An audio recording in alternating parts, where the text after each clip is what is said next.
Srikalahasti Janasena party అధ్యక్షురాలు కోట వినూత driver Srinivas హత్య కేసులో మరొక సంచలన విషయాలు బయటకొచ్చాయి. ముఖ్యంగా శ్రీనివాస్ మాట్లాడినటువంటి వీడియో 20 నిమిషాల వీడియో బయటకొచ్చింది.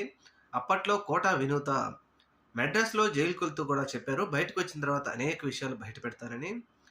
ఇప్పుడు ఈ కోట శ్రీనివాస్ చెబుతున్నట్టుగా అన్నీ కూడా బొజ్జల సుధీర్ రెడ్డి చెప్పినట్టే చేశాం.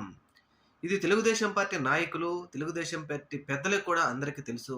వారు చెప్పినట్టే నేను కోట వినూత వీడియోలు రికార్డ్ చేసి వారికి ఇచ్చాను.